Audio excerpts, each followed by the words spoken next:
Hey everybody, I posted a short video earlier showing how easy it is to plug a Tesla into a supercharger for charging on the road, and most people that don't own Teslas seem, based on social media posts, to have the impression that supercharging is the only way to charge a Tesla, when in fact superchargers for most Tesla owners are only rarely used, such as when traveling away from home, because if you're charging your car at home, you leave home every day basically with a full tank, so that you rarely, if ever, need to seek charging away from the house. Of course, some people live in places where they cannot install their home charger, but the Tesla does come with a charging cable. It gives you the option of charging very painfully slowly through a standard outlet. I consider this just for emergency use, but also includes a charger that can plug into 240 volt outlet, which most everybody has, at least for their dryer connection. But people that own Teslas, if they're able to, tend to have outlets, or at least circuit breakers, and plugged in so they can use the Tesla charging adapter or use the charger that's included with the car.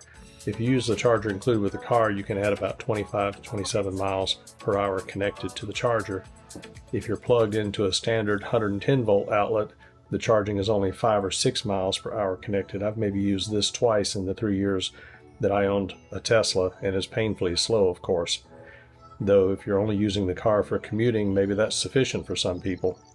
But I like to leave the house with at least 80% charge, and more times than not leave the house with a 90 to 95% charge. Charging at home from empty to full might take 5 or 6 hours using the Tesla charging adapter, since it can add 45 miles per hour connected. But the main benefit is that it only costs about 13 cents per kilowatt hour, at least here in Central Florida, while using a supercharger typically costs about 33, 35 cents per hour, though sometimes higher in peak areas. And it depends, it may vary geographically with different parts of the country, but it's always more expensive, but of course a lot quicker, because you can add 150 miles of range to your car in about 15 minutes using a supercharger. And particularly the 250 kilowatt chargers, initially when the car is about empty, can add up to almost 1,000 miles per hour connected. But of course they don't stay at that level of charge because it might overheat the battery. So very quickly as the car fills up, the charging rate slows down. This encourages people to only charge up to about 80% before hopping to the next supercharger or their destination, but it also is easier on the battery and helps the battery life, or so they say. So it takes maybe 30 minutes to charge up to 80 or 90%, but if you want to go to 100%, it might take another 30 minutes to get that last little bit in. There's the dog. If you adopt the method on the road of running the car down to 10 or 15% and then charging up to 80%, then supercharging is a 20 to 30 minute experience. And most of the time, if you're stopping every 2 to 3 hours to charge, you're probably going to take a bathroom break and maybe get a snack. And more times than not, by the time I'm back to the car is ready to go. Hang on to the end of the video and I'll show you the Tesla app, where it gives details of the amount of money saved per month and the amount saved per year using home charging and supercharging as compared to spending on a gasoline car for the same distance. Here we go. So here's my Tesla charger setup. I hired an electrician to add a 60 amp circuit breaker bottom right. They then ran a conduit added for protection from things like garbage cans. I had them run this to an outlet. This is 240 volt outlet. And then had the Tesla wall adapter rigged to a plug. The reason for doing this is that it's possible for the Tesla charging adapter to fail, in which case I can simply unplug it from the outlet and use one of the Tesla adapters with its own portable charging cable to plug directly.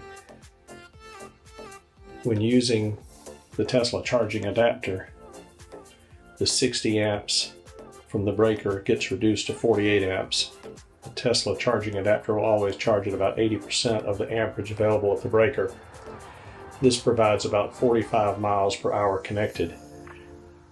If I plug the car directly into this outlet, then I'll get somewhere in the ballpark of 25 miles per hour connected. Because more times than not, I keep the car outside just because of my typical garage storage habits. I mounted a wall mount for the plug. This outlet is pretty similar to what you see at the Supercharger, though the cable's not as thick. So come around to the charging port, push the button, and plug in. And we go back to the charging adapter. And this shows that electricity is flowing into the car.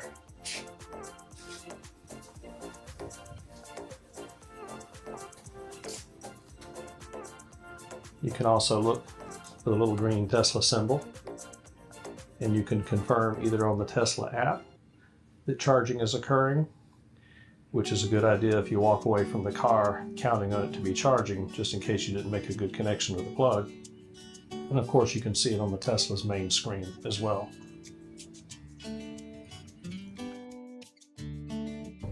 This is the main screen of the Tesla app on my iPhone, showing the car connected with a 96% state of charge. If I hit charge stats, it'll show that for the last 31 days I used 973 kilowatt hours, spending $198. It knows the cost of the Supercharger versus the cost of charging at home, and shows that had I bought gas for that same mileage, it would have been $448 for a savings of $250 over gasoline expenses, and for the year, a savings of about $2,400 compared to gasoline expenses. Leave your comments and questions below, and I'll get back to you. See you next time.